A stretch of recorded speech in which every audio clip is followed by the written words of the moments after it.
Assalamualaikum warahmatullahi wabarakatuh. Alhamdulillahirabbil wassalatu wassalamu ala asrofil anbiya'i wal mursalin wa ala alihi washabihi ajmain amma ba'du. Sebelumnya yang terhormat kepada Bapak Dosen Ahmad Syaifullah SIME, dan tak lupa juga yang saya banggakan teman-teman seperjuangan. Pertama-tama marilah kita panjatkan puji syukur kepada Allah Subhanahu wa taala sebagaimana telah memberikan kita rahmat dan nikmatnya sehingga kita dapat melakukan aktivitas daring pada siang hari ini. Kedua kalinya salawat serta salam senantiasa kita curahkan kepada junjungan kita Nabi Agung Muhammad sallallahu alaihi wasallam, dan sebagaimana kita nantikan syafaatnya kal yaumil qiyamah. Amin. Nah, kepada kesempatan hari ini kami kelompok 4 ingin mempresentasikan makalah kami, yaitu mata kuliah manajemen perbankan syariah yang berjudul Manajemen Dana Bank Syariah. Nah, langsung saja ke pembahasan ya.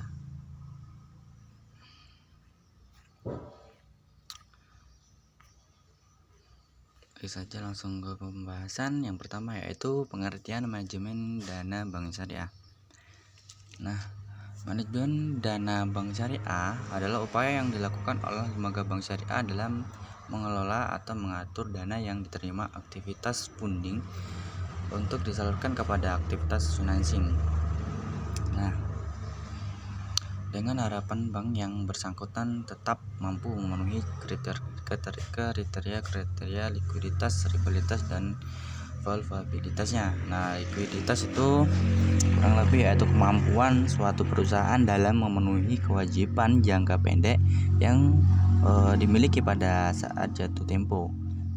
Tentunya yaitu rentabilitas. Nah, rentabilitas itu kurang lebih yaitu untuk mengetahui kemampuan bank dalam menghasilkan laba selama periode tertentu, dan solvabilitasnya yaitu risiko keuangan yang mengukur kemampuan perusahaan untuk memenuhi semua kewajiban bank, utang jangka pendek maupun utang jangka panjang. Nah, selanjutnya yaitu sebagaimana halnya dengan bank konvensional, bank syariah juga mempunyai peran sebagai lembaga perantara atau intermediari antara satu satuan kelompok masyarakat atau unit ekonomi yang mengalami kelebihan dana. Nah, bank berbasis bunga melaksanakan peran tersebut melalui kegiatannya sebagai peminjam dan pemberi pinjaman. Para pemilik dana tertarik untuk menyimpan dana di bank berdasarkan tingkat bunga yang dijanjikan. Demikian pula bank memberikan pinjaman kepada pihak-pihak yang memerlukan dana berdasarkan kemampuan mereka membayar tingkat bunga tertentu. Hubungan antara bank dengan nasabahnya yaitu hubungan antara kreditur dan debitur. Nah, selanjutnya yaitu berbeda dengan bank konvensional ya. Bank di sini hubungan antara bank syariah dengan nasabahnya bukan hubungan antara debitur dengan kreditur, melainkan hubungan kemitraan antara penyandang dana atau sohibul mal dengan pengelola dana atau mudharib. Oleh karena itu, tingkat laba itu bukan saja mempengaruhi terdapat tingkat bagi hasil untuk para pemegang saham, tetapi juga mempengaruhi terhadap bagi hasil yang dapat diberikan kepada nasabah kepada penyimpan dana. Dengan demikian, kemampuan manajemen untuk melaksanakan fungsinya sebagai penyimpan harta, pengusaha, dan pengelola investasi yang baik atau profesional investment manager akan sangat menentukan kualitas usahanya sebagai lembaga intermediari dan kemampuan menghasilkan laba. Nah, selanjutnya yaitu yang B, fungsi dana bank syariah. Fungsi di sini salah satunya yaitu ada 4 bagian. Yang pertama yaitu dalam menjalankan urusannya yaitu bank syariah memiliki 4 fungsi sebagai penerimaan amanah untuk melakukan investasi dana-dana yang dipercayakan oleh pemegang rekening investasi atau deposan. atau dasar prinsip bagi hasil dengan kebijakan investasi bank. Halnya yaitu sebagai pengelola investasi atas dana yang dimiliki pemilik dana atau sahibul mal sesuai dengan arahan investasi yang dihendaki oleh pemilik dana. Yang selanjutnya yaitu sebagai penyedia jasa lalu lintas pembayaran dan jasa-jasa lainnya sepanjang tidak bertentangan dengan prinsip syariah. Ini yaitu sebagai pengelola fungsi sosial. Nah, selanjutnya yang C yaitu tujuan manajemen dana bank syariah. Nah, manajemen dana punya tujuan sebagai berikut. Yang pertama yaitu memperoleh profit yang optimal dan juga menyediakan akhir cair dan kas yang memadai. Lalu juga menyimpan cadangan. Selanjutnya mengelola kegiatan-kegiatan lembaga ekonomi dengan kebijakan yang pantas bagi seorang yang bertindak sebagai pembendahara dana-dana orang lain. Lainnya juga memenuhi kebutuhan masyarakat akan pembiayaan. Nah, dari tujuan di atas ini, apabila kita amati akan terdapat kontradiksi antara tujuan dan suatu dengan yang lain. Misalnya, di satu sisi bertujuan untuk memperoleh laba yang sebesar-besarnya, dan tentunya ini dapat direalisasi dengan memberikan pembiayaan yang sebesar-besarnya. Namun di sisi lain juga harus menyediakan dana kas untuk memenuhi kewajiban segera dibayar yang harus didukung oleh tersedianya dana yang memadai. Nah, bank syariah dirancang untuk melakukan fungsi pelanggan sebagai lembaga keuangan bagi para nasabah dan masyarakat. Nah, untuk itu bank syariah harus mengelola dana yang dapat digolongkan. Salah satunya yaitu kekayaan bank syariah dalam bentuk kekayaan yang menghasilkan aktiva produktif, yaitu pembiayaan untuk debitur serta penempatan dana di bank atau investasi lainnya yang menghasilkan pendapatan.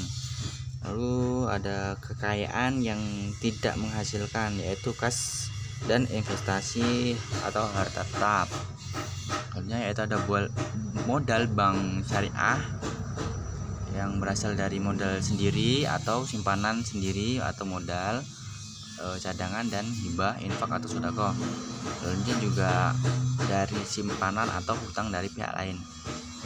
Nah, pendapatan usaha keuangan bank syariah berupa bagi hasil atau markup dari pembiayaan yang diberikan dan biaya administrasi serta jasa tabungan bank syariah. Nah, selanjutnya juga biaya yang harus dipikul oleh bank syariah yaitu biaya operasi, biaya gaji, manajemen, kantor, dan bagi hasil simpanan nasabah penabung. Nah, untuk mengatasi hal tersebut, pihak bank syariah dapat melakukan kegiatan salah satunya yaitu rencana keuangan, batasan dan pengukuran atas struktur modal, pemeliharaan likuiditas, pengawasan efisiensi dan rentabilitas, lalu juga aktiva produktif atau pembiayaan. Nah, selanjutnya yaitu sumber-sumber dana bank syariah.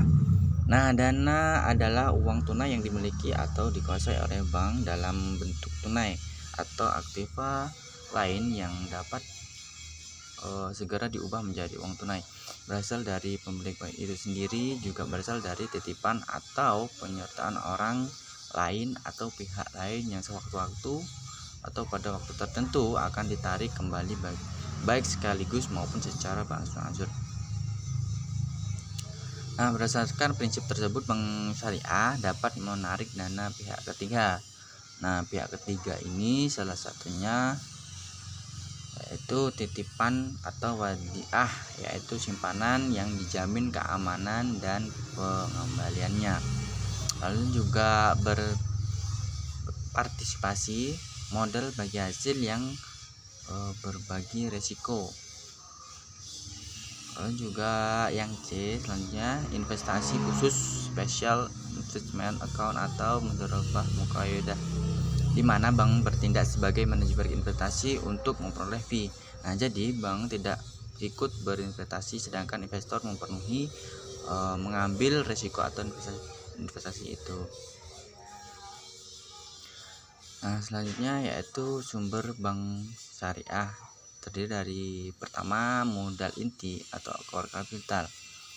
Nah, Modal inti ini yaitu dana yang berasal dari para pemegang saham bank, yakni pemilik bank. Pada umumnya dana modal ini terdiri pertama modal yang disetor oleh para pemegang saham, yaitu sumber utama dari modal perusahaan adalah saham.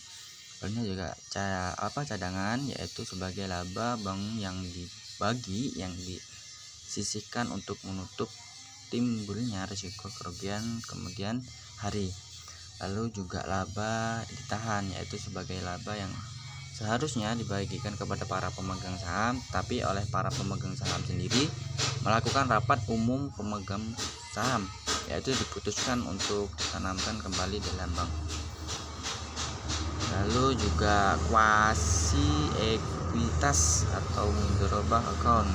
Nah, bank menghimpun dana bagi hasil atas dasar prinsip mudharabah, yaitu akad kerjasama antara pemilik dana atau sahibul mal dengan pengusaha mudharib untuk melakukan suatu usaha bersama, dan pemilik dana tidak boleh mencampur pengelolaan bisnis sehari-hari. Nah, berdasarkan prinsip ini, dalam kedudukannya sebagai mudharib, bank menjadi jasa bagi para investor, yaitu berupa rekening investasi umum, lalu juga ada rekening investasi khusus, ada juga rekening tabungan mudharabah. Nah, selanjutnya yaitu titipan atau hadiah atau simpanan tanpa imbalan atau non remunerated deposit. Nah, dana titipan ini yaitu dana pihak ketiga, di mana pihak ketiga ini yaitu pihak bank yang umumnya berupa giro atau tabungan.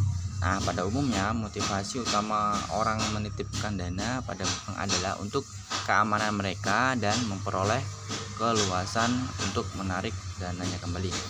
Nah, selanjutnya yaitu yang sumber dana alokasi pendapatan. Nah, dana yang telah diperoleh bank akan dialokasikan untuk menghasilkan pendapatan dari pendapatan tersebut. Nah, kemudian didistribusikan kepada para nasabah penyimpan. Nah, dalam hal ini perlu dipertimbangkan sumber pendapatan yang diperoleh bank syariah. Nah, di sini ada sumber pendapatan bank syariah ya. Salah satunya yaitu bagi hasil atas kontrak mudharabah dan kontrak musyarakah.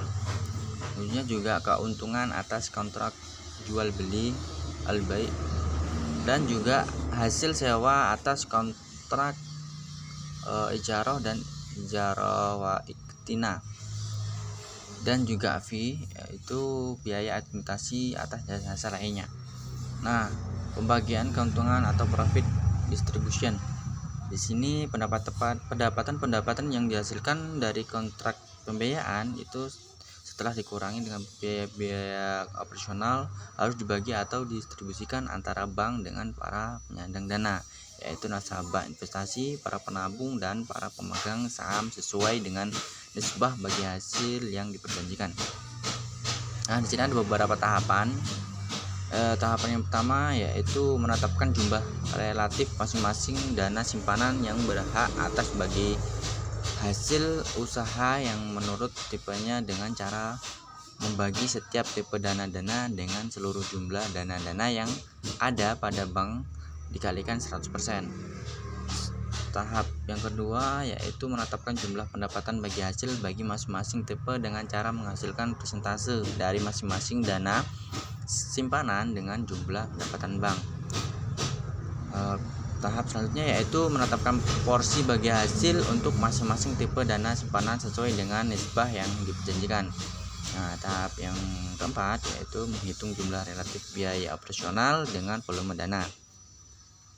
Dana selanjutnya yaitu bank mendistribusikan bagi hasil untuk setiap pemegang rekening menurut tipe simpanannya sebanding dengan jumlah simpanannya. Nah, mungkin itu saja yang dapat kami presentasikan. Apabila ada kesalahan atau kekurangan atau bagi teman-teman yang kurang paham, mari kita diskusikan bersama, kita sering-sering bersama. Kiranya ada beberapa yang belum paham, mungkin saja yang dapat saya sampaikan. Saya akhiri. Wassalamualaikum warahmatullahi wabarakatuh. Terima kasih.